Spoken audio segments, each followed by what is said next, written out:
Bonjour.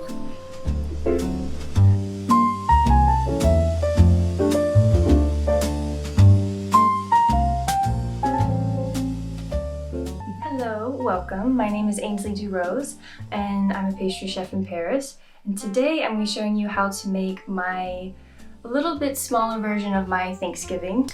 Because as an American in Paris, I like to every year celebrate Thanksgiving in some sort of way with my French family and friends because they really enjoy the holiday as much as we do.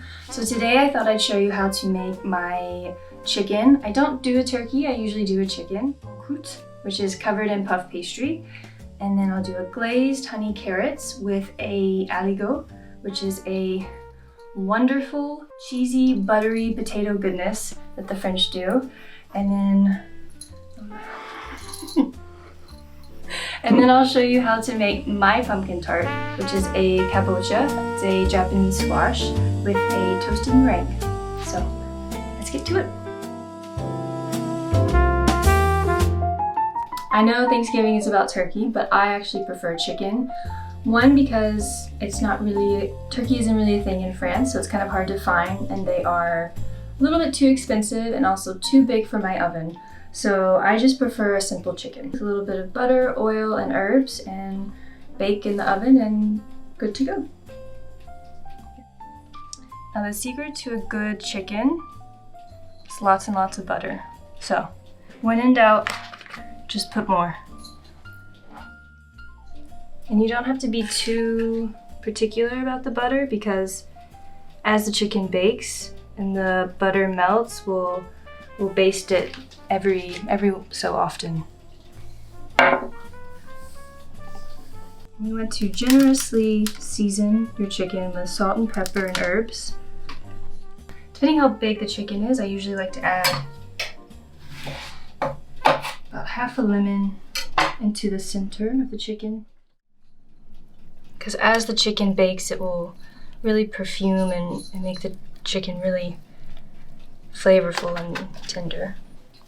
So just add some kind of whatever herbs you like, but I like rosemary, a bit of thyme, bay leaf or two. So now we're going to bake it at about 200 Celsius, that's 400 Fahrenheit, for about an hour-ish. Depends on how big your chicken is. This is about 1.3 kilos.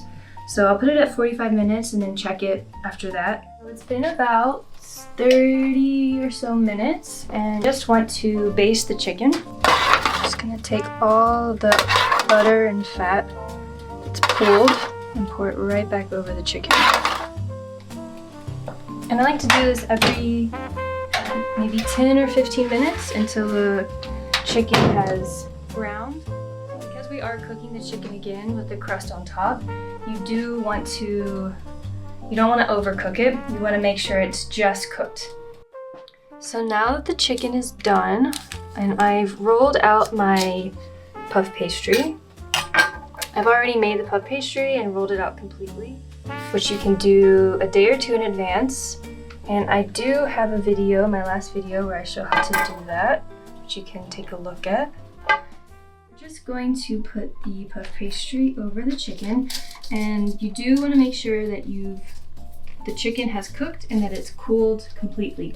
Otherwise, if you put the puff pastry on top, it'll just melt and you won't get those nice layers. And then you just take your knife and trim off the edges.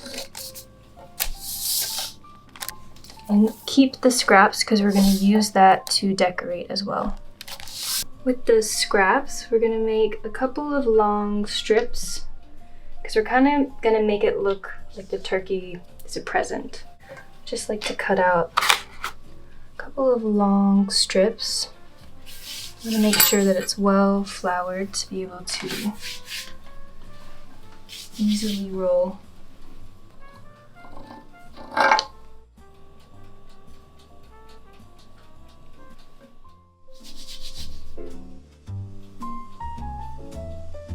Now I'm just going to egg wash the whole chicken One, just so it browns really well in the oven, but also so the other puff pastry sticks to it. So it kind of acts like a bit of a glue.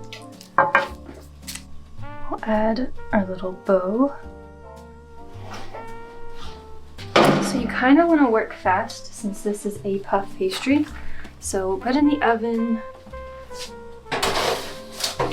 at around 200 Celsius, about 400 Fahrenheit. And you're just cooking it till it's a nice golden brown, because you're not trying to cook the chicken anymore, you're just trying to get a nice golden crust.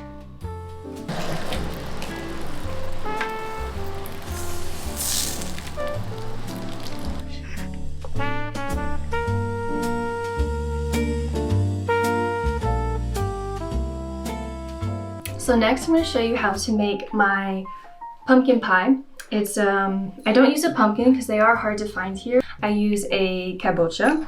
It's a more nutty flavor than pumpkin, so I like to use this instead. But I do also use a little bit of butternut squash just for the color, and it kind of helps the texture a little bit better. You can roast the seeds if you'd like. Sometimes I roast them and then make it into like a little crumble, or you can put it in granola or add it to yogurt. So I need about maybe half of this butternut. So the other half I like to cut and then roast. So just have like roasted butternut with the Thanksgiving is quite nice. So you just want to cover it in foil. It creates like a little sauna to help steam the butternut so it gets really, really nice and soft.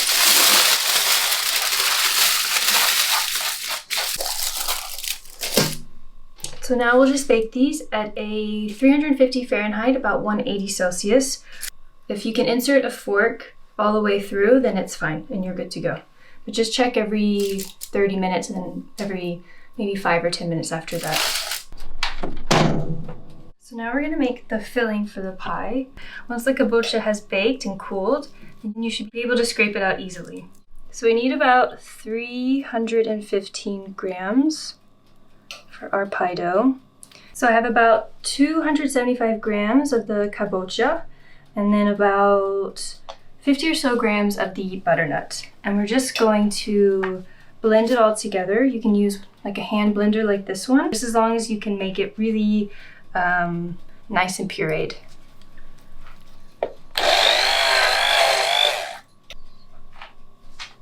For this filling, we use about 175 grams of heavy cream, about 60 grams of sweetened condensed milk, and then I like to use brown sugar. This is dark brown sugar. It's about 75 grams. And then about a pinch or so of salt, some cinnamon, a little bit of nutmeg, ginger, a little bit of vanilla. And then we're going to use 1 whole egg and then 1 egg yolk. But keep the egg white because we'll use it for the meringue that goes on top. Let's give this a whisk. You don't want to incorporate too much air. And then we're going to add a little bit of melted butter.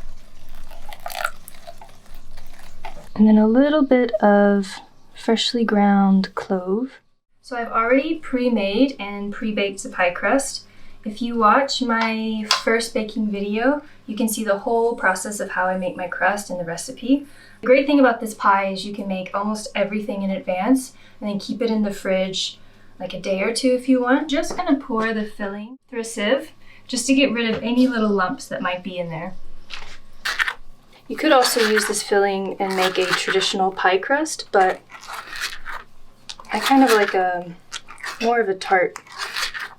You just want to tap it to get rid of any little air bubbles.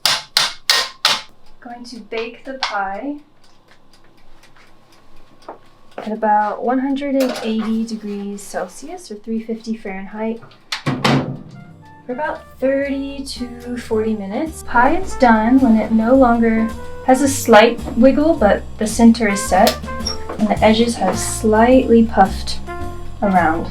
So to make the meringue, we're going to use the leftover egg whites that we had from the tart. And we're going to need about 75-ish grams. Okay, so that's like 70 grams. So for meringue, you use whatever the amount of egg whites you use times 1.5 to 2. So this is 70 grams. I'm going to add about 105 grams of sugar. So now I'm going to put it over a bain-marie, which is where you have a smaller pan with a little bit of water that you bring to a simmer. You will whisk it. Just cooking it until when you insert your finger, it's hot to the touch, and also when you rub your finger, you don't feel any more of the sugar granules, which means it's completely dissolved. So that's ready to go, so we'll just take it off. You can either whisk by hand or you can use your KitchenAid or a hand mixer. Just whip it on high, and then when you take it out, you have a somewhat stiff peak. Just going to put it in a piping bag with a fluted tip. You could also just spoon this on top. It's easier, but I like to do a little bit of a decoration. You do whatever piping you like, but I like to do just a little pipe there, and there.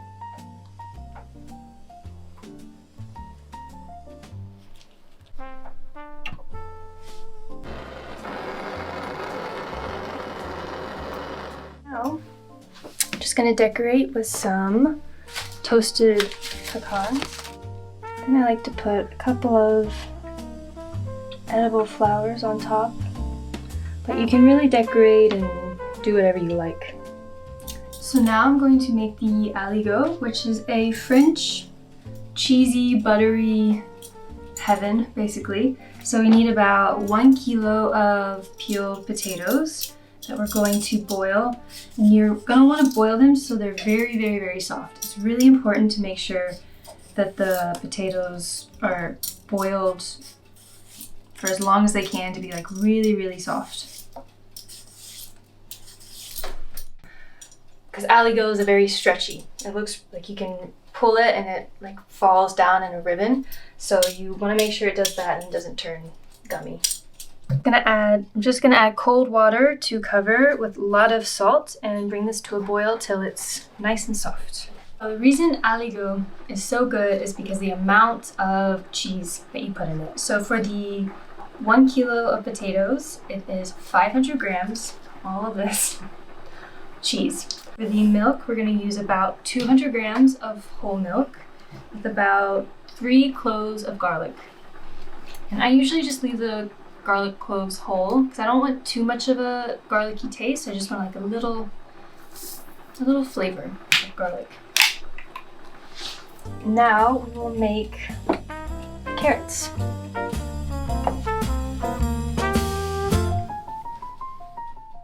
Next I'm going to do my honey-glazed carrots, and you want to find carrots that are kind of on the smaller side just because I think they look prettier and are faster to cook with. We're just going to peel them, and I do like to leave a little bit of the green on because I think it makes it look really pretty.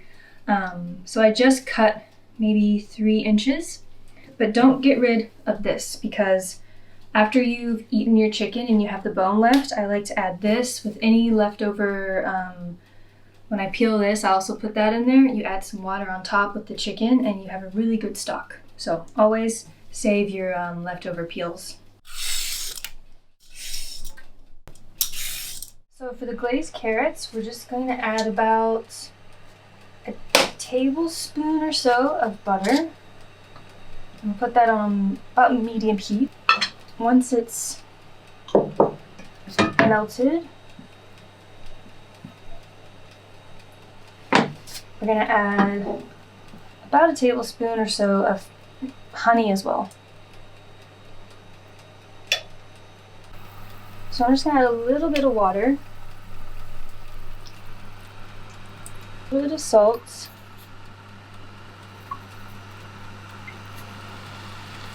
you really could use any herb that you like. You could do rosemary or sage, and then we'll just add the carrots. So we're just gonna let this cook with the lid for about 10 or 15 minutes, just till the carrot is completely cooked all the way through. So when you insert a fork or a knife into it, it goes all the way through. Also, you know when they're done because you'll start to smell them caramelizing. So I think the potatoes are done. When you put the fork, it should just fall apart. Yeah. And then I just like to finish with a little bit of chives on top. So while we are preparing the potatoes, you just want to put your milk to simmer. You don't want to boil it. You just want to get it to like a hot, warm temperature, just not to boil. You just want to cut this in very small pieces. This is quite a soft cheese. Mash the potatoes now. You can use a whisk or if you have a masher, but we're just trying to break it apart while it's warm, and then we'll pass it through the sifter. Okay, so this is quite a bit of an effort. I maybe have a little bit of a sweat coming on, but it is worth it. So now we're just going to add our butter to the potato. We're going to put it back on the heat on low so that the butter melts into the potato. You need about 200 grams. So we'll put this on medium heat just so the butter melts. But while that's doing, still want to keep our milk on a low heat because you just want it to stay warm. You don't want it to get cold. So we're just going to remove the garlic because you don't want big chunks of garlic in your aligot. But I don't like to mince it. I find the flavor a bit too strong. I just wanted to kind of flavor the milk. So now we're going to slowly add our milk into our potatoes. Now we're going to add the cheese in about 3 to 4 additions because you want it to melt evenly.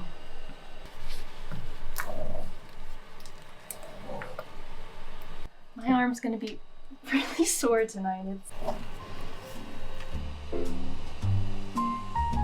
So this is my simplified version of a Thanksgiving feast, but depending on when this video goes up, this type of meal can be made for Thanksgiving or Christmas, Easter, or really any holiday or celebration. I make most of these things or some type of version whenever we have any type of big holiday or celebration. So yeah, it can really be made all throughout the year. Cheers. Cheers.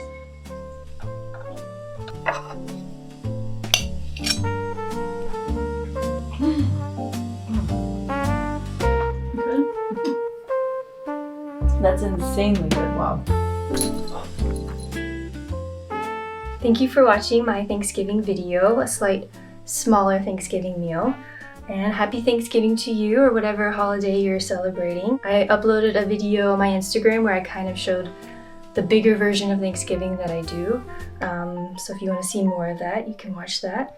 But yeah, let me know what else you'd like to see me cook or bake, and hope you have a good day. Say bye-bye.